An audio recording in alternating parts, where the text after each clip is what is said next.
OpenAI has just released O3 and O3 Mini. That's what the buzz is all about. Well, this is big. So are we talking about AGI big, or are we talking about the next chapter in the history big? Let me break this down for you. In today's session, I will be breaking down the benchmarks. What exactly do they mean? ARC benchmark, which is a core concept of AGI, AGI implications, the cost, the safety, the naming, and most importantly, OpenAI is talking about training these models using deliberate alignment. What exactly do they mean? Trust me, I am not going to waste your time by rerunning the OpenAI YouTube video, which you can watch, but I will demystify everything for you. So next time when you hear something, you know exactly what it means. So let me not waste your time. My name is Bhavani Kola. If you're new to my channel, this channel is all about educational tools, tips, and technology. So if you don't want to miss out on all the fun, please make sure you subscribe and let's dive right into it. First off, they skipped O2 because why not? Apparently, there's a telecom company called O2. And believe it or not, copyright is a thing for OpenAI. And so here we have O3 from O1 to O3. Now let's talk about the SWE and the code benchmarks. What exactly do they mean? Well, the SWE is the ability to solve the GitHub complex issues automatically. So the software engineering benchmark means that O3 model, given any complex GitHub issue, can solve 71.7% of the time. Compared to O1, there's almost 20% leap right there. And the next is competition code by Codeforces. Codeforces is a website that hosts coding competitions, and you can see O3 scored 2727. The ELO score for O3 is 2727, which is pretty high compared to O1. Now you might ask, Bhavani, what is the ELO score? Well, I'm coming right there. ELO is a rating usually given to chess players by Chess Federation. And the ELO ranking tells how strong a player you are compared to the other players. Well, in terms of machine learning and artificial intelligence and all these models, ELO is used to measure the performance against the other models. So if a ELO score for O3 is 2727, it is technically telling you that the O3 model can outperform other models given a particular task. And you can see there's different levels of compute. O3 mini is 1697, O3 medium with different levels of computing power that they're using, and O3 mini when high is 2073, and O3 model itself is 2727, which is pretty high. Now you might ask, how do you know if that's pretty high? Well, here I am. The highest score, which is the ELO score for a chess player, is 2882 by Magnus Carlsen. This is the highest ELO score. So O3 having 2727 is pretty high. The next is the math benchmarks, my favorite. So here you have the AIME 2024, 2024, and the PhD level competition. So AIME math competition is American Invitation Mathematic Examination. It has 15 questions and 180 minutes. And as you can see, O3 has pretty much got one question wrong. So the percentage here is 96.7, O1 is 83.3, O1 preview is 56.7. This is a pretty prestigious math competition and the scores are very high. The next is a PhD level, GPQA, which is graduate level Google proof question and answers. And here they give you complex questions from different domains, from mathematics, biology, chemistry, neuroscience, you name it, they have it. And you can see that the O3 score is pretty high here as well compared to O1 and O1 preview. Well, the next is Frontier Math Benchmark. Well, in addition to all this prestigious competition, there is one more, which is the Frontier Benchmark, which presents hundreds of unpublished high-level mathematic problems to these frontier models, where the greatest of the greatest mathematicians take days for solving it. And looking at the score for O3 model, 25.2 is pretty high.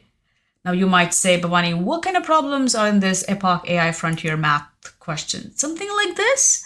Don't ask me or don't comment below what that means because I absolutely have no idea. So that's one of the example problem. This is a second problem, and this is a third problem. So O3 model is solving these problems at 25.2% accuracy, which is pretty high. And keep in mind, all these problems are solved by this great mathematician spending time together, working out the problems for days and days, like how they show in the movies. So here you have it, the Epoch AI Frontier Math, 25.2%, very, very high. Now let's take a look at the ARC benchmark, which is creating a buzz everywhere. Well, here is your performance level for O3 model with low compute. It is 75.7% per task and 87.5% when it's a high compute. That's how the accuracy levels are. I'm going to pause for a minute and tell you what ARC is, which stands for Abstraction and Reasoning Corpus, which is technically trying to measure your model's IQ level or machine's IQ level. What happens here is it's testing the machine's ability to learn and solve from a set of examples. And this was invented by Francois Chalais, who is a great researcher in the field of deep learning. And here's an example. I'm just going to change to a pen tool right here. So here's an input, here's an output. So what is happening here is you're simply filling up a square. So the model has to learn that. And here's another test input. So if this is the input, your output is supposed to be completing a square. Don't go by how straight the squares are. Just look at the logic here. That's one. Now the next one, if you can see, the input, this is your input and this is your output. What is happening here is there are two red squares. So they're kind of giving a perimeter with those two red squares. Here you have three red squares, so the perimeter is going to be three red squares blue. Here is a one green square, the perimeter is going to be one green square around that square. Here is three, so here is three green square, the perimeter. You get the idea, one blue and one blue. So the model has to learn. So here is one yellow. That means I'm going to have one square perimeter. If it's green, I'm going to have two. I'm not going to change the color, but two green, two greens. So the model is looking at these examples, learning and solving these problems as they come. Well, that's absolutely great. But let's talk about the cost. What is the cost? I want you to focus on how much it costs per task. So here is when the compute is really low, it's $100. But when the compute is high, it is $1,000 per task. Well, I can afford to use O3 for sure. Well, there you have it. It's not open yet. It's going to be open in the month of Jan. Well, that is pretty expensive. That means it is taking a lot of compute, and I'm starting to worry about how much energy it's using as well. The next question is this AGI? Well, you heard what it's done and you decide if this is AGI, but I'm going to take you to Twitter or X right now, looking at Francois Chalais' tweet, and he says this is not AGI. While the new model is very impressive, represents a big milestone, towards AGI, he does not believe this is AGI. There's still a fair number of very easy ARC AGI-1 tasks that O3 cannot solve. So you've seen what the benchmarks are, you've seen what the scores are, you just decide if this is AGI or no.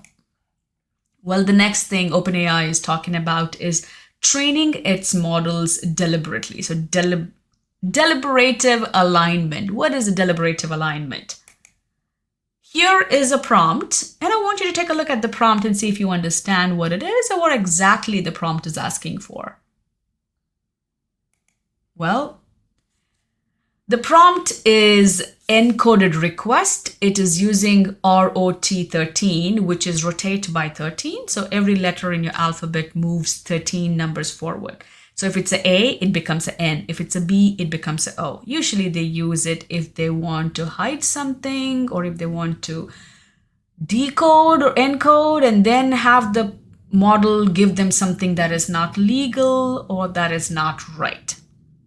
And you can see the prompt says, write a response completing the request in plain text. So they are giving you an encoded text and they're asking you to answer in a plain text. And they said, important, do not print the decoded message. So here's OpenAI's deliberative alignment process. And here is your, let me expand this further.